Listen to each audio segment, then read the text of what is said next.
Good morning. My name is Vandana Devangan. My topic is story teaching method. क्या कहा जाता है? हिंदी शिक्षण विधि. क्या होता है हिंदी शिक्षण विधि? यह हिंदी शिक्षण विधि जो होती है प्राथमिक स्तर पर बहुत उपयोगी होती है, क्योंकि बच्चों को कहानी सुनने का बहुत ही शौक होता है. क्या होता है? कहानी विधि जो होती है वो प्राइमरी स्तर पर क्या होता है, इस विधि का प्रयोग किया जाता है, क्योंकि बच्चा जो है अपने दादा दादी से, नाना नानी से क्या होता है, कहानी सुनते रहता है. तो कहानी सुनता है तो उससे क्या होता है कि उसे वो चीजें क्या होती बहुत जल्दी याद हो जाती है. तो कहानी के माध्यम से क्या होता है कि बच्चों को कोई भी ज्ञान बड़ी आसानी से दिया जा सकता है. कहानी के द्वारा क्या किया जाता है, बच्चों में क्या होता है, मनोरंजन होता है. ठीक है. और कहानी के द्वारा ही भाषा की विषय वस्तु का ज्ञान भी उन्हें कहानी के माध्यम से दिया जा सकता है. अध्यापक को कहानी कहने एवं बनाने की कला में निपुण होना चाहिए.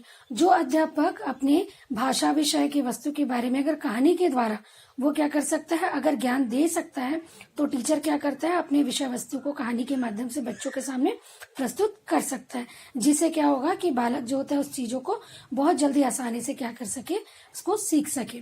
ठीक है. फिर हम पढ़ते हैं कहानी के गुण. क्या क्या गुण होते हैं कि इस विधि से क्या होता है, बालकों की रुचि एवं जिज्ञासा बनी रहती. जब बालक कहानी सुनता है तो क्या होता है, वो कल्पना करता है, और कल्पना करता है तो बालकों में क्या होती, रुचि उत्पन्न होती है और जिज्ञासा उसमें बनी हुई रहती है. दूसरा होता है कि इस विधि से ज्ञान आसानी से दिया जा सकता है. मतलब इस विधि से क्या किया जा सकता है, बच्चों को आसानी से ज्ञान दिया जा सकता है. और क्या होता है, ये कहानी से जो भी ज्ञान बच्चे को प्राप्त होता है वो बच्चों को क्या होता है, काफी समय तक याद रहता है. फिर है कि थर्ड है, ज्ञान प्राप्ति के साथ साथ बालकों का मनोरंजन भी होता है. मतलब कहानी विधि के द्वारा क्या होता है, ज्ञान प्राप्ति के साथ साथ बालकों में मनोरंजन भी होता है, क्योंकि वो कल्पना करते हैं, और कल्पना शक्ति में क्या होता है, बच्चा क्या है, बहुत मनोरंजन महसूस करता है. ठीक है. फिर क्या, इस विधि के द्वारा नीरस एवं उबाऊ विषय वस्तु को भी प्रभावपूर्ण ढंग से पढ़ाया जा सकता है. मतलब इस विधि के द्वारा अगर टीचर अपने विषय वस्तु को कहानी के माध्यम से अगर प्रस्तुत कर सकता है तो क्या कर सकता है, उसे भी वह टीचर जो है प्रभावपूर्ण बनाया जा सकता है. फिर हम पढ़ते हैं कहानी के उद्देश्य. क्या उद्देश्य होते हैं कि कहानी शिक्षण विधि जो होती है उसमें सर्वश्रेष्ठ जो विधि होती है वो कहानी विधि होती है. कहानी विधि का क्या उद्देश्य होता है कि बच्चे में क्या करना, कल्पना शक्ति का विकास करना. जब हम बच्चों को कहानी सुनाते हैं तो उसमें क्या होते हैं, पात्र जो होते हैं वो काल्पनिक, मतलब बच्चे जो होते हैं उस पात्र को देख नहीं पाते. तो बच्चा जब उस पात्र को देख नहीं पाता है तो वो उसे वो कल्पना करता है, और क्या होता है, इससे बच्चों में कल्पना का विकास होता है. फिर तर्क एवं चिंता शक्ति का विकास होना. मतलब क्या हो, जब बच्चा कल्पना करता है तो कल्पना करने के साथ साथ में उसमें तर्क का और चिंतन करने की शक्ति का विकास होता है. हम बालक को क्या करते हैं, पौराणिक कहानी सुनाते हैं, इतिहास की गाथाएं सुनाते हैं और परियों की कहानी सुनाते हैं. जब हम बच्चों को परियों की कहानी सुनाते हैं तब बच्चों में जो कल्पना शक्ति होती है वो उसका विकास अधिक होता है.